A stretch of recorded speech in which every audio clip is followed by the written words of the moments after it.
I want to get into ingenue, because I think it's rad. Um, I actually have written here, ingenue is rad. That was what I wrote about this movie when I was watching it. Uh, I, Yeah. I'm I'm wondering, have you seen Slacker by Richard Linklater? No. You got to check it out because this movie it moves so similarly. Yeah, Slacker is about Richard Linklater's from Texas, and it's about Austin, Texas, and it's just going from person to person. And there's a little bit of a through line with some recurring characters throughout, but for the most part, it's just going from person to person, showing different people's experiences in the city of Austin, Texas. And Ingenue moves very similarly in a way that's really, really cool. And they're both sort of pseudo comedy films and stuff like that. Like I think Ingenue is very funny. Um, uh, I think it's Hope very so. yeah. Oh, I love the cut, the first cut to a new scene where she goes, "Is it okay if they like call you that? Like, is that racist?" Is so good. And then just like the dude talking like waxing poetic about Marvel Comics is really funny. Really Yeah, great I stuff. haven't seen that film in ages. I can't remember what the fuck happens in it. It is wild, and I think it's really cool because looking at Ingenue, everything you've said is really apparent there. Like I was looking at it yesterday, and I was watching it. Actually, I think Ingenue is the first movie Jacob showed me whenever we hung out, and he was like, "Look at these movies that my friends have made." And I think that was like the very first thing he turned on, and I was like, "This is rad." Um, and the big thing to me is how particular you are with every shot because a lot of ingenue takes place. The scenes will take place in one shot, and Mm, like the set dressing for those shots and how the composition is built and stuff like that is so particular. Like there's I think the third or fourth shot is just these two women sitting on the ground with like red solo cups littering the floor. And it's so particular the way that it's sort of set up that they don't take up solo cups don't take up so much space that it's drawing your eye, and they're in such a specific space in the frame that it feels like yeah. it's sort of speaking to a lot of what you've been saying today. I mean, yeah, it was I wish I wish I knew I think I was definitely trying to do too much, like I wish I knew more about movies when I made that movie because sometimes I think about if I made that movie now, it could be really good. Not like I think that movie's terrible, but like I think like the themes, the topics, even the whole idea is pretty good actually, and even the script is pretty decent, I think. But I would have probably done it in a slightly different way. And I was talking in an interview the other day about how finding I like very cold, quote unquote, directors, and I make warm films. How do I find the warmth and the cold in my movies? And that was one movie where it was really cold. It I was was gonna just say so it's a cold cold because ass movie. it was so precise, and it was everything like you said about the cups is like it just brought back a memory of me looking at the frame because I was the DP and like placing the cups in very specific places so that it would look a certain way and talking to the actors in ways where it was like you need to move in a certain way, you need to stop here, and you like it was everything was so orchestrated, and I think that's what gave it that weird jarring feeling, and I was just so that hasn't really changed in terms of my approach to the frame has been the same. It does have to be particular. It does have to be perfect. Like every shot has to be really thoughtful. Um, at that time, I was trying to do like an old Hollywood kind of movie where everything happens in one frame and you only cut when you really need to cut or you have to cut to show something specific. And then just not every cut feeling like you're being cut physically. Yeah. um, and not trying to overcomplicate and not doing shot, reverse shot. It was all about trying to to almost simplify it basically. But I learned a lot about pacing, and I knew I wanted it to feel awkward and have that sort of pacing that you mentioned. Um, I just wish I spent more time on the feelings of the characters in the movie than Sure. the technical, like I can see thinking that. that people are gonna make an essay on this movie when they're not.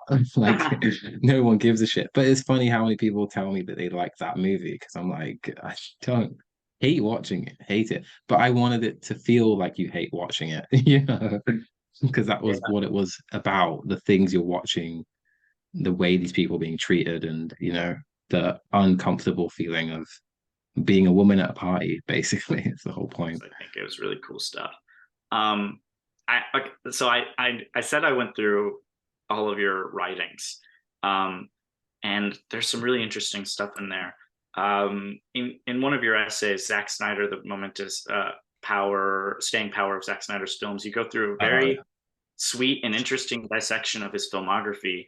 Um, you mention Kanye and you compare their honesty and how they make art to each other.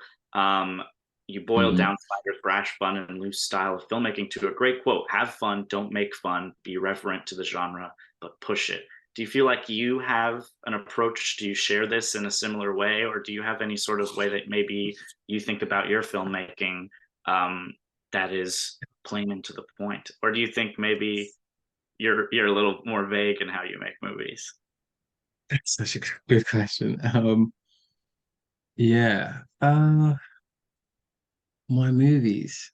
I'll be honest, I actually try not to say this. So you're Oh, gonna get oh. something here. So uh I honestly really got into making movies. Well, after I started making them, Mhm. pretty early on decided that I wanted it to be activism. I just wanted to talk about issues that in the world and show kind of what I was seeing or ideas of what we could be living in. That's literally it. So I think there are movies, if you're going to separate the movies I make into two different ways, Mm. there are movies that are about the world we live in now, and then there are movies about like the world we could be living in. Mhm. Um, Yeah. and that's pretty much the only thing that is different between those two kind of movies. And then it would always be about some kind of social, political thing, um, and something I'm trying to ask questions about, basically, about these systems that we live in and how they are run and how that affects individuals who live in those systems. That's so interesting. Yeah, that's really great stuff. I think I see that in a lot of your work. Less so the world we could live in, except maybe the smell of cut grass. I think really hits on that a little bit. But I'm very interested, especially with that perspective, to revisit your films and see your new work as you continue forward, because that's a really interesting way to think about it. And I think that's also I think a great way to think about it. I similar to you. Um, Started my filmmaking journey a lot later than I think a lot of people did. You Mhm. talked about sort of for me, I think I watched Her in 2019, and that was my Lahane. That was my like I watched it on Netflix, and I was like, I need to make movies, that was like my senior year of high school. I was my fourth year, and I was getting ready to go to college, and then I didn't start making movies until last year, and really Mhm. getting serious about watching them. So I find it interesting watching your work because um, you already like feel so studied and so learned. I think in your practice and stuff like that for someone who I think started later than a lot of people do, and I think Yeah. maybe it's to the benefit of working with the production companies and stuff like that that you sort of started with. You said you sold your first screenplay and then started working for a company. Is that right? That's sort of how you started getting into making your own films and stuff like that? For making my own films, that pretty much just happened because of friends. Like a friend asked me to DP a film that we had Mhm. made films together, like Sandals, and he was doing like a narrative film. So Sure. he asked me to DP his film, and I was like, no, because I'd never done that before. So, so it didn't make sense to me. But he was like, you know movies, you should do it. So I learned how to be a DP and I did it, and it was fucking hard. And I did that for like 12 weeks or something. And then after that, helped him edit the movie and realized like, oh, I could do this. Like I could direct a movie because I've been writing stuff. I've been talking to producers with directors about getting stuff made that were bigger budgets, but nothing had come to pass. So I just decided, let me just write up a script this in like a month and direct that movie. That was Ingenue. Great stuff. And then after that, I like took a break and I thought I should really think that was hard. Like I should really think about how I want to make movies and what kind of movies I want to make after this. Yeah, yeah. So that was kind of how I started. And at the time, I was working at a production company, and they were doing not really movies, but they were doing a lot of like documentaries and like online content sort of things. And I got to work on a lot of documentary sort of stuff, and that really kind of documentaries, I think, are the thing. Like you should be doing them. They're Mhm. important. Mhm. So I think that's how really you learn to manipulate life into a movie, you know, and that's real stuff. Mhm. That's so interesting. Documentaries are the thing. I think I'm constantly pondering how to make a documentary. I feel like it's also the hardest thing to make, to shoot real life and put it Yeah. with camera and then edit it and like put it out there in a true way that feels honest. I guess if that makes sense. Mm. Um, you talked about being a DP. Um, this is the only tweet of yours I have, but I remember it because I was so shocked when I saw it on my timeline. You tweeted on January 25th, 2022, the day after my birthday, I Fucking might add, hell. I'm never uh, tweeting another tweet ever again. that you want to go down the Fincher route and you want to shoot digital forever. Why do you feel like Oh. that? Like that was the I find it so interesting. I feel like a lot of filmmakers nowadays they want to go down the digital route, but there's very few, but there's staunch supporters of shooting on film, and I'm one of them. So I want to hear Really? your thoughts about digital. God, I better not let Kodak see this. There'll be problems. Um, I actually, uh, okay, I don't. I would shoot on film. I would shoot on film. There are things I would shoot on film, but to be honest, if I had the choice every time, I would pick digital every Mm, time. I would do it because, I think it's better for the planet, but also yeah, I just think that it allows you to put more time into other things that matter, and you can still get that feeling from digital. I know people will say that you can't, and it depends, like Visions, the opening was on Super 8 film. That is Super 8 film, is you're not going to really be able to get that feeling, through digital. mm, But in terms of, narrative storytelling on a like general level, you're doing shot, reverse shot, that kind of stuff. For yeah. example, like the Batman, I don't know why I'm thinking of that film, but like that movie, I don't know if it's digital or it's film, but it has that grainy feel to it, that It dirty, is like, it is you digital. know, Michael only shoots on digital. yeah, Uh, so there you go. Like you can still achieve that if you just honestly study film. Like you should study film and learn how yeah, to use it, but so that you can use digital better, not necessarily like you can't use film. yeah. Do you feel like when you're making a project, do you feel like when you're looking at color grades or if you're getting edited stuff back, do you ever feel like you want to push it towards the direction of looking like film, or do you ever look at it and sort of go, I'm going the Mandy route, I'm pushing it and it's digital, and so I'm gonna push it to be digital. Honestly, I never fucking think about any of this. I think about it only when I only think about this stuff in prep. Like Yeah. there is only one way the film is supposed to look. That Mhm. is, and that's that film, you know.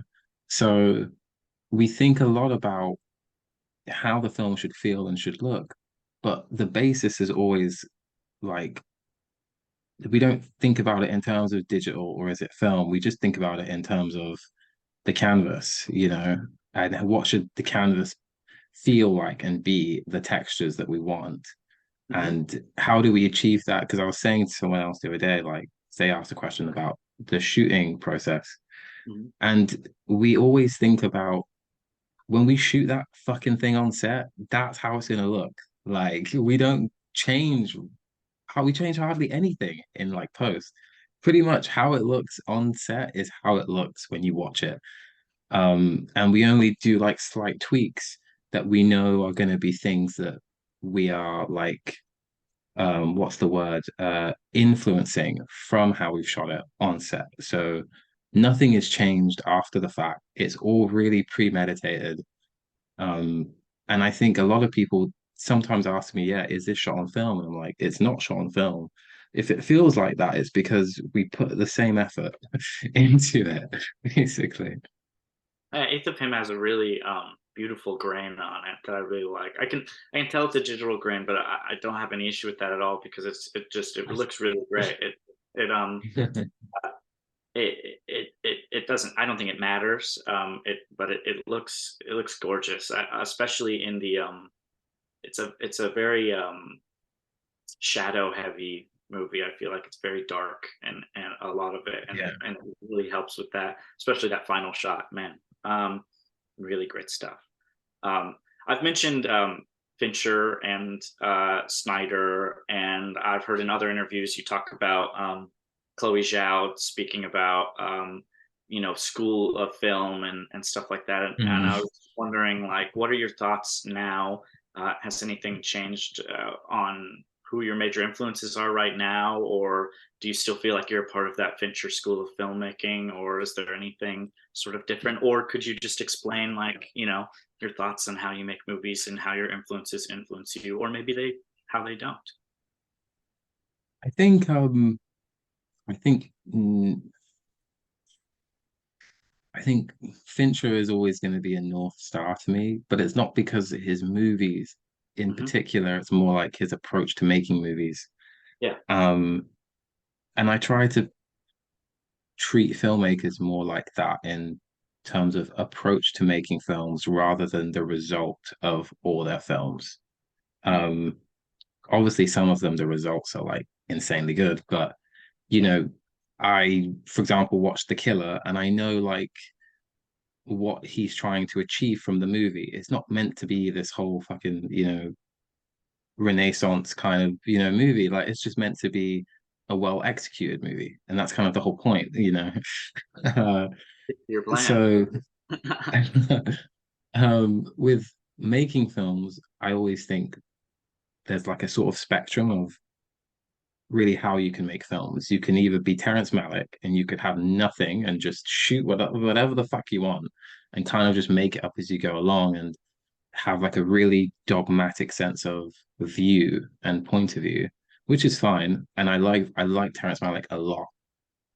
Or you could be David Fincher and you could be exacting and precise and artificial almost. Mhm. Um, and I just think that I'm the person who likes a bit of both. So those are the two sides. And then I think you have people like Barry Jenkins and Lynn Ramsey who kind of have their different parts of that spectrum. Denis, for example, as well. Um, and with them, I just think, they do certain things really well. And I will go back and watch their things to remind myself what those details are that they manage to convey so perfectly in feeling and tone. And then I'll always go and like before any film, watch every behind the scenes documentary of David Fincher making a film to Yeah. remember the kind of craft element of, being professional and making something good where everyone feels challenged as well as comfortable um and then remembering, Malik, people like Malik as so even when I'm breaking down a movie, I very specifically go, this is a Malik scene. Most Mhm. of this stuff is going to be Fincher-esque, and there'll be a Malick scene, and those things, those scenes, or those parts of the schedule are the parts that I think make the movie unique, woven in a like unique way where even the script couldn't guess that the movie would be like this, you know? Yeah, I think that's a really great way of thinking about it. I do think like you're right, David Fincher to Terrence Malick. That's really the spectrum of things, isn't it? Like Yeah, the guy who famously, Malick, who famously was supposed to shoot an action scene and then shot a bird for 7 minutes and was like, "Can we do that again?" Because I didn't get any of that. Um, yeah, uh, versus Fincher, who's so meticulous. And you mentioned one director in there briefly who I feel like I have to mention, but not in the same way a lot of people do, which is Barry Jenkins. When I spoke to you about this comment, the British Barry Jenkins, uh, I I could tell that it's like not a thing that you may necessarily want to be called, and I understand why. Uh, I was wondering if you said in one interview that you never want to feel boxed into a thing, and is mm, that maybe why you're working on the projects that you're working on, or pushing yourself to the next things you're doing? Because I heard that you're doing, maybe this is crazy, or maybe this was a long time ago. You're doing a horror movie. That's like something that you're working on next. Are you choosing yeah. projects to not feel super boxed in or anything like that? Because I don't think you're the British Barry Jenkins. You have clear influences, but I mean, the Barry Jenkins shot, as people classically call it, which you have a few of in your filmography, is something that he took from French New Wave directors and made his own thing, and you make your own thing completely in your own movies. But do you think maybe people have boxed you in a little bit as the Barry Jenkins guy? Yeah, you know what? Yeah, that's why I don't like being called that. Which is, I'm sure, he's gonna go do Lion King 2 or something. So I'm sure what people think of him is gonna change. Yeah. But yeah, like I'll be this. There is a director that I really like who everything he's done has just been so different. Mhm. And he did like uh Sin Nombre, and then like Jane Eyre, then like True Detective, and then Maniac. It was always so different. And the only thing that was really connecting all of those was that they were executed so well, and they all, achieve what they want to do really well. Um, and I really took a page out of that book because I think like that's real skill, to be honest, to be able to like move from genre to genre, and not just genre, but format. Like to do a film, to do a series, to do a documentary, an experimental piece. Like I want to do a lot of different kinds of things in a lot of different ways. And I don't want anyone to ever think that I do just one thing or I do a certain thing. I know I do certain things really well, and I'll use that in my way. But I don't want anyone else to be like, oh, that person just always does that. I think I've just had a coincidental run of doing romantic films, a Yeah, couple of them, and now people are now like, oh, that's what you do. So I'm sure that that will change when people start seeing like the next round of work that I start doing. yeah. Well, speaking of your romantic films, right? I I I can't help but focus on one thing as a fellow filmmaker when watching Eighth of Him, which is how hard was it to film in a car? Like I Mhm. I feel like it's so interesting. Eighth of Him could have easily been, and I'll try not to harken on it too much because I know it's going through its rounds currently, but it takes place in a car, and I feel like it could have very easily have become dull, being a movie that's essentially shot reverse shot for most of the film, Mm. and it breaks it in interesting ways and uses shot reverse shot to its own sort of nature. But as a filmmaker, were there struggles, or did you just sort of see an eighth of him in your head the way it was, and it just evolved from that and ended up being as nice as it was? Um, it was, I mean, exactly what you said was what I thought about it when I signed, I think probably after I signed on to do the movie. Um, I was thinking, my main um approach was about how to make the movie as cinematic as possible because it's two people sitting in a car.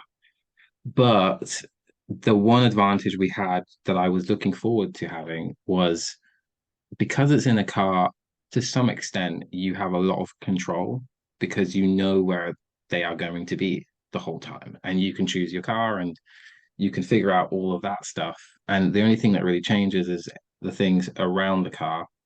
And then thinking about the scenes that are not in the car, how to shoot those scenes so that they feel purposeful and different in a way that's natural, you know?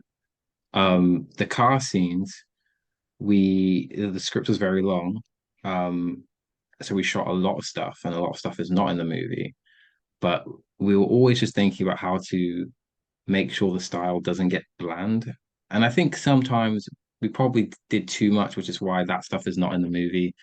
But mainly keeping those dialogue scenes as focused and subtle as possible. So we had a language for the arc of the movie and their relationship. Like the first scene, you don't even see their faces. We don't know their names. They're just nameless, shadowy like figures.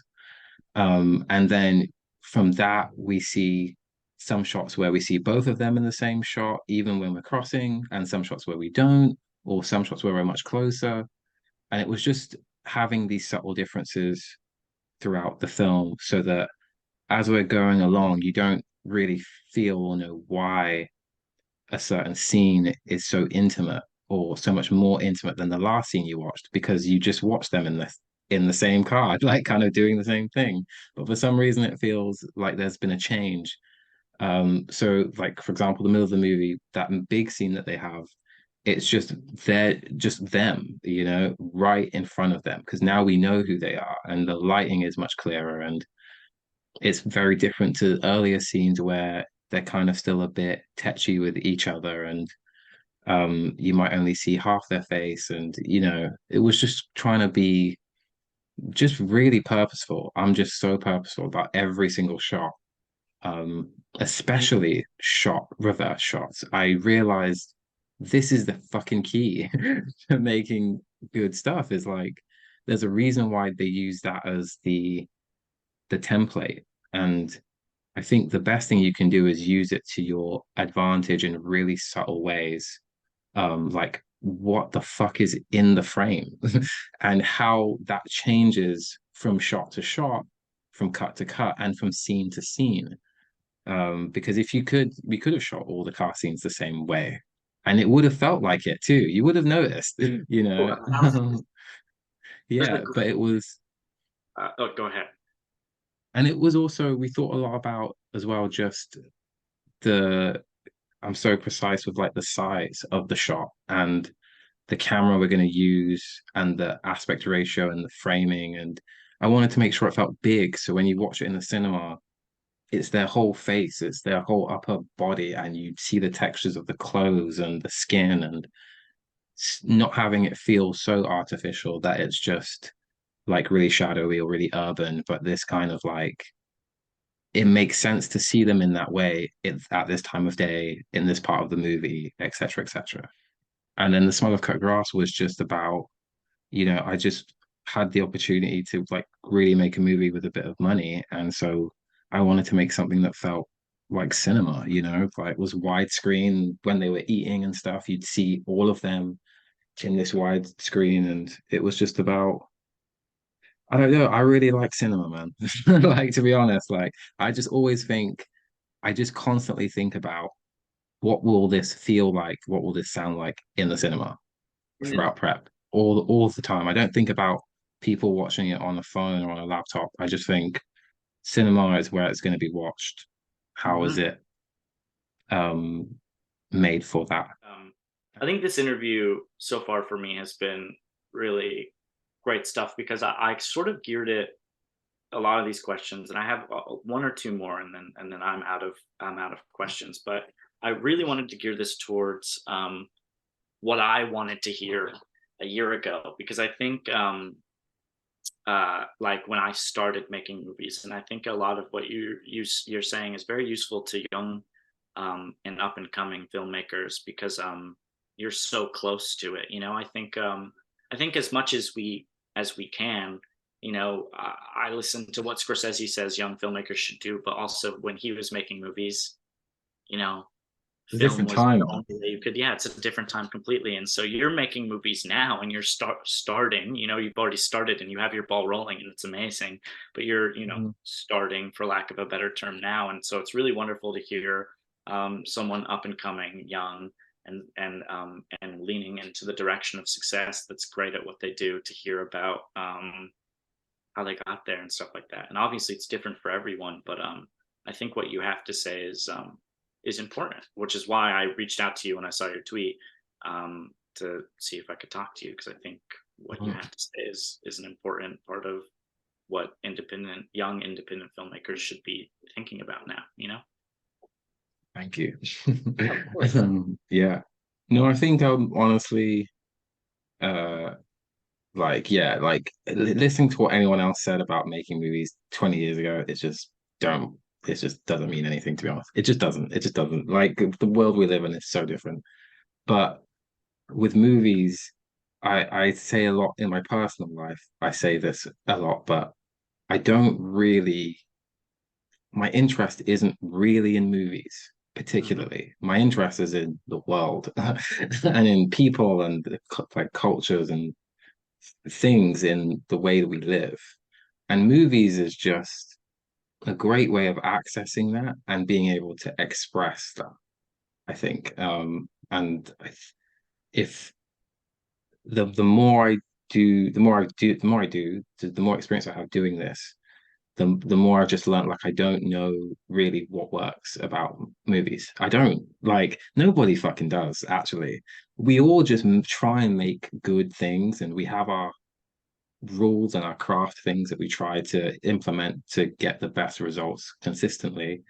But in terms of what is a successful movie and how do you keep going and make a career out of it, is you just have to be really honest and you just have to hope people like it. Like, just like it.